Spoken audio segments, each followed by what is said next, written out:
Should you be focused on gear sets or should you be focusing on gear stats? That is a very good question many guys are asking myself and many of the people in the community when it comes to progressing in the Godforge Alpha Wave 3 experience, because you might be pushing and kind of stuck on wave 120 because you can't beat that Golden Guardian, because you're dying to certain effects, because you just aren't strong enough to get through it. And I understand all of that concern. I understand that kind of pain that you're in. So today, I'm going to go through a beginner's masterclass so you can understand literally the intricacies now of gear. So you should watch this video, and by the end of the video, you should be a master of understanding what you're going to be focusing on different hero types, as well as the importance of investing in the right gear.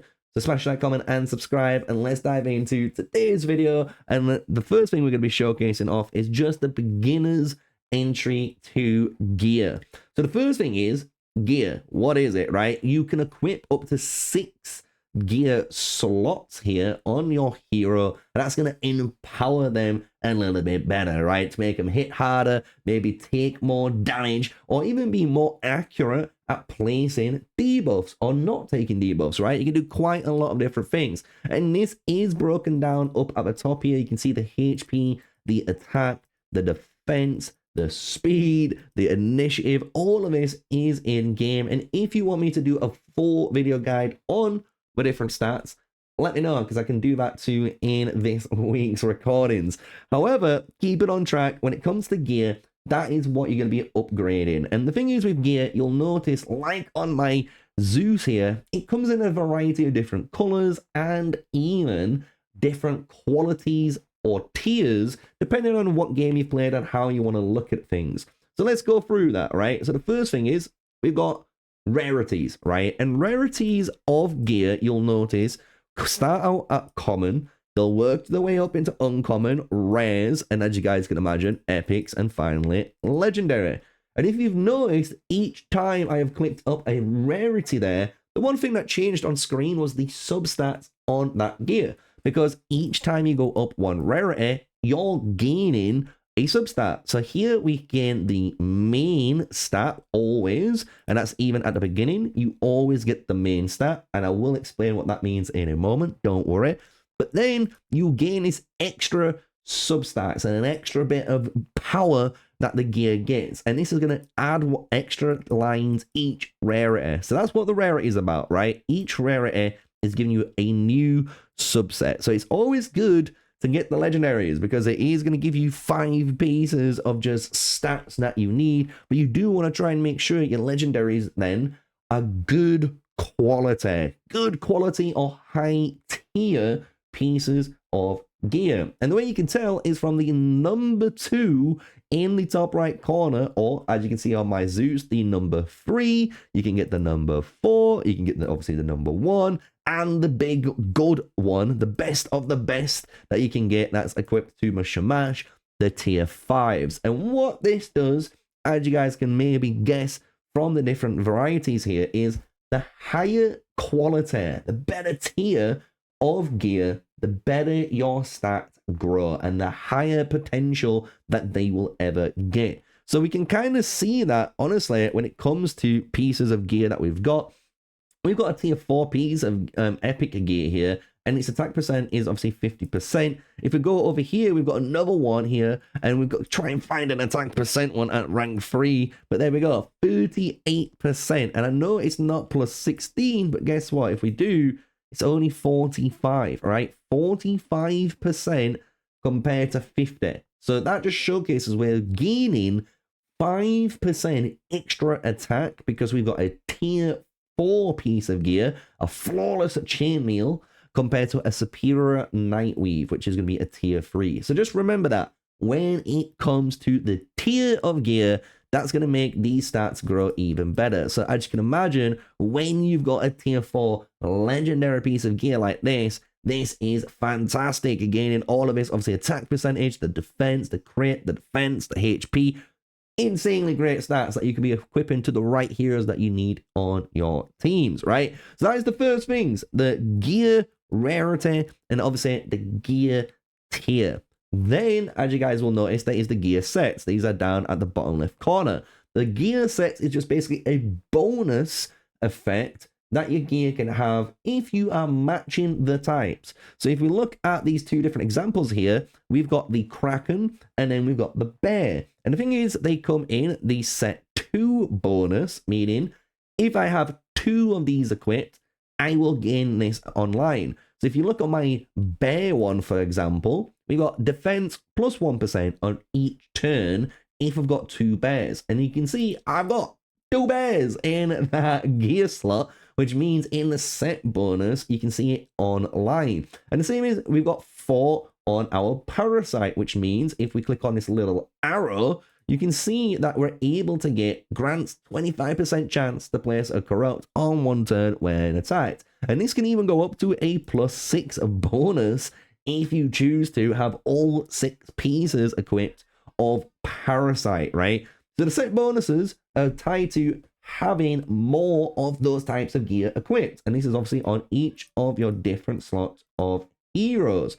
And what's really good is if we close that down, you can click on this little triangle here and actually see all of your equipment set bonuses. So this will showcase what you've got actually going on right now on the hero equipped. So those are the 3 main things on your gear. You've got your gear rarity, you've got your gear set, then you've got your gear tier or quality, right?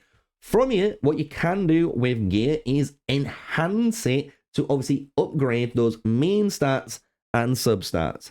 So a main stat is the very top line of your gear. And that means whenever you upgrade that piece of gear, this number will be the best performing number out of basically any of them. It will be the best of the best. It's the main stat. It's the one that you've been going for. So for example, if you are looking for crit percentage, you can see I've got 39% crit percentage from this main substat. But when we look around here, we've only got 24.5, and that is a maxed out crit percent with tier 5 on it. So you can see these substats will grow and they will give you more stats, but they'll never surpass the main stat line. So just remember that. That is the main stat, and the substats are just kind of extra stats that cannot go above.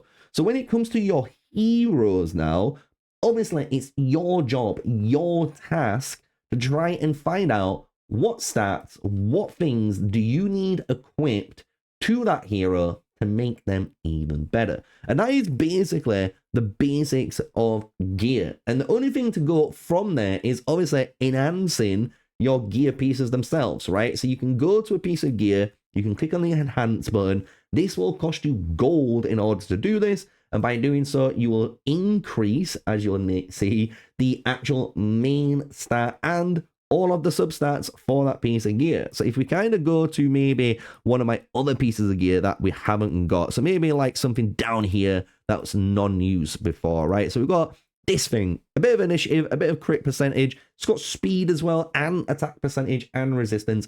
Might be something good for Pangu. I don't know. I'm not a Pangu lover, even though he's an absolute machine in this game. But you'll notice when we go up here, my stats, when I click on the enhance, it will always guarantee the maximum we can get on the main stat. But there we go. We start to roll these different substats at random. And what you can do as a tip and trick here, before you ever deep dive and try to go and say, do you know what? This piece of gear here is the right piece of gear I need. I'm going to just plus 16 it and waste 2.5 million gold.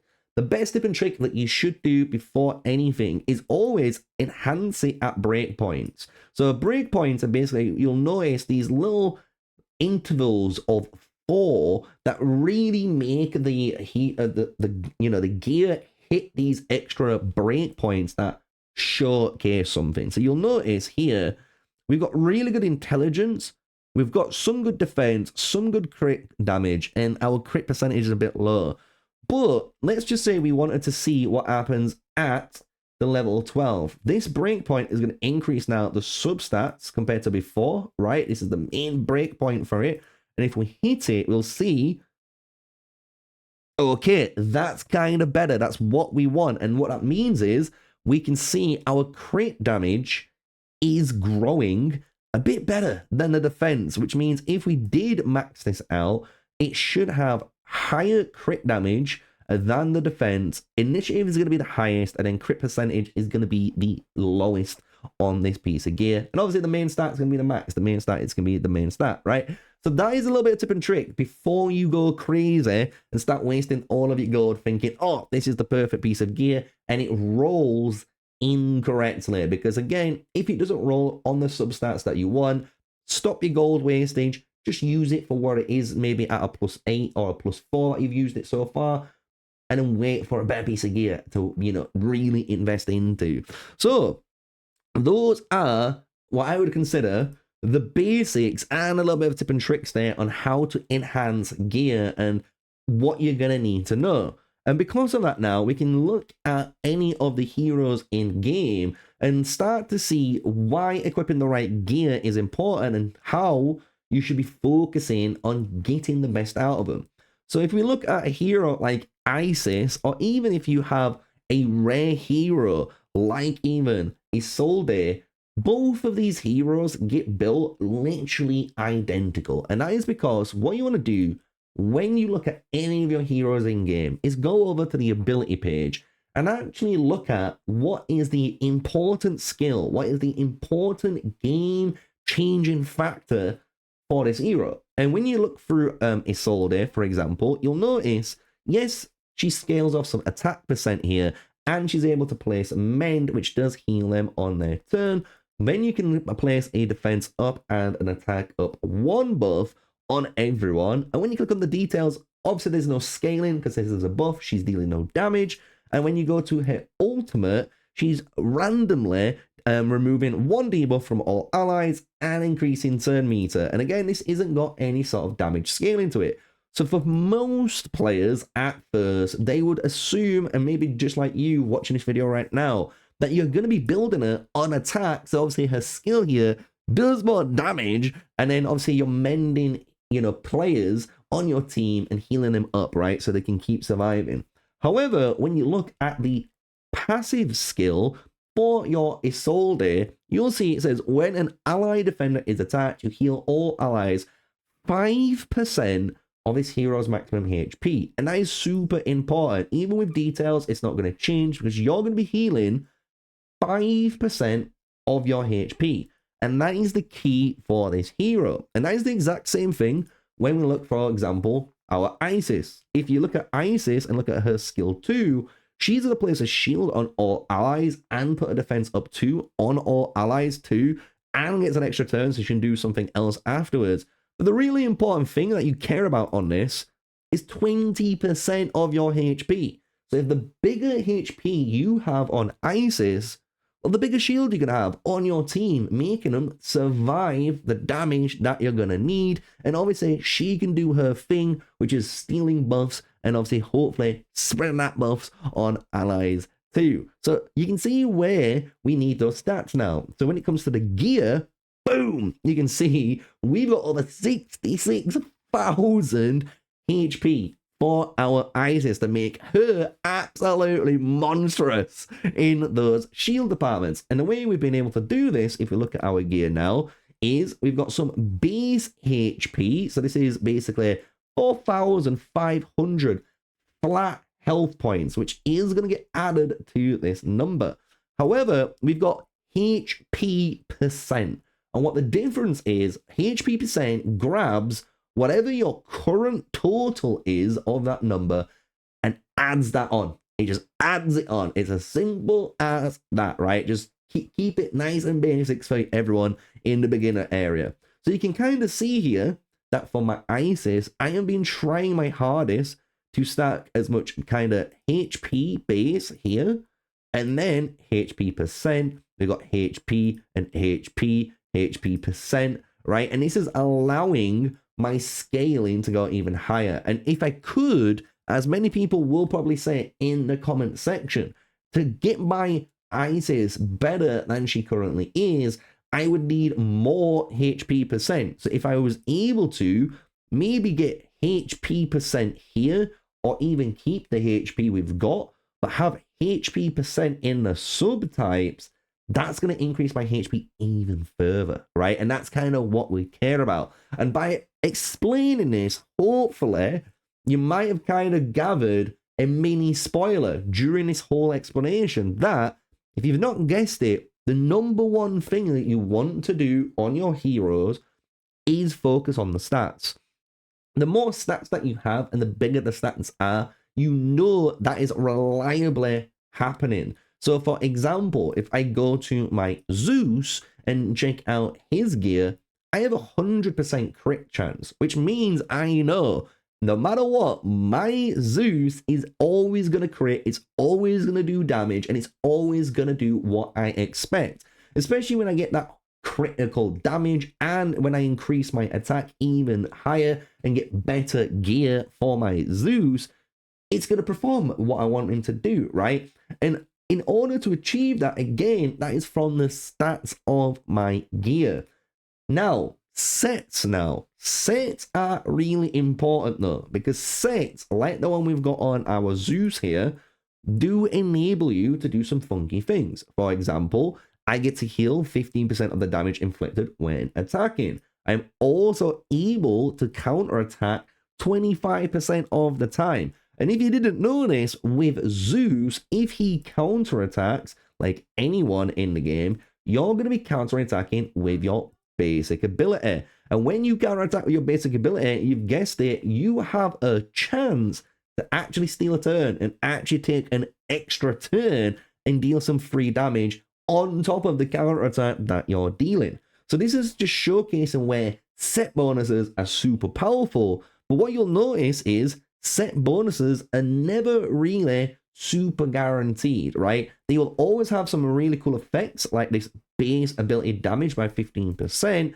but here is heal all allies 25% of the damage inflicted with the basic ability, and then you get a 15% chance to gain an extra turn after basic abilities. So you can kind of see here where the set is kind of the last priority. Once you've got the best stats on your heroes, you're going to be looking for sets with those matching stats, because that's how you will take them to the final level, to the next level in their gear progression, and be able to obviously clear all of the flaws that you're going to be doing. And to finish off today's kind of video and obviously give you guys the masterclass for beginners, so you understand the, the basics for your gear on your heroes, what you'll notice in the Godforge experience from flaws 1 all the way to 99, there is a set kind of rule, and it does follow on later on too, but it has some minor changes which I'm going to showcase off. But every single flaw follows this kind of simple rule.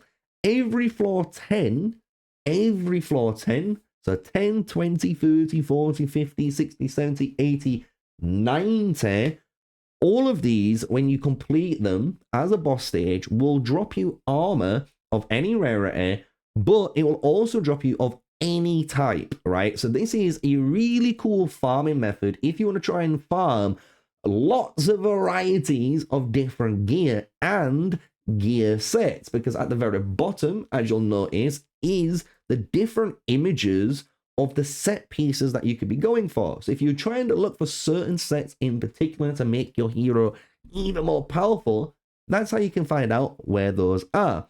But let's just say hypothetically, you've got all the best gear that you need, but you're looking for one piece in particular. Well, you're able to farm those on the individual levels themselves. So at floor 1, you can see in the reward preview, you can see helmets. So any helmet is going to be dropped there within those sets. 92 now is going to be the same set, but it's your chest pieces. So if you're looking for just the chest piece, you're able to do that. If you go to 93, you're able to get the pauldrons. If you go to 94, you're able to get the gauntlets. If we skip 95, because 95 offers you heroes instead, you go to 96, this is going to give you your legs. 97 will give you your boots. And just to give you a little hint and kind of spoiler for tomorrow's video, 98 and 99 will give you your weapon as well as your god steal to upgrade your weapon. Once you hit the next threshold, you'll notice that is gonna be the overall gear grind, apart from stages such as 100, which does have a little bit of a tweak. But again, you can check this out yourself as you progress up the stages and check out the reward previews, that these drops do change over time. And even when you go up to the higher floors, for example, you can go to floor like 141 and reclaim getting helmet, chest, pauldrons, gauntlets, legs, all boots. But yes, the early game sets too at all of the rarities. So you can see that when you play and get deeper and deeper, the gear change, or the gear system does change a little bit compared to what you're used to at the beginning of the game. So with that, I think I've given you guys all the information you're going to need. And I know many of you are probably asking Sneaks, what about weapons? What about imprints? Well, I think about it. I'm going to do it tomorrow. I'm going to be honest. I want to do an individual part of, a video on weapons, and just to kind of give a little bit of love to the community as well, and to give shout out to, honestly, one guy that I've been following in, especially the infographics and information provided on the Fateless Discord, is Zavarok. Big shout out to Zavarok, because if you go to the weapons and imprints area in the official Fateless Discord for Godforge, you can actually go to the pinned comments and see even this little infographic that's up here, which will tell you what weapons drop at what stages. You can find infographics of what pieces of gear drops on different stages too, which should be hopefully up on screen as well. So you can see there's a lot of different content out there and tons of information to find out. So I want to say thank you to Zavarov. Thank you to all the different community members creating these infographics and data mining for everyone, such as myself, so we can actually make a bit of content and showcase and tell people how to obviously do this jazz. So look forward to tomorrow's video on weapons, on imprints, what you can run, why they're important, and taking your heroes to that next level afterwards you've completed your gear set or gear progress. So today's video is done. Let me know what you think to it. Smash like, comment, and subscribe. And until the next one, stay safe, guys. Stay sneaky. Peace out.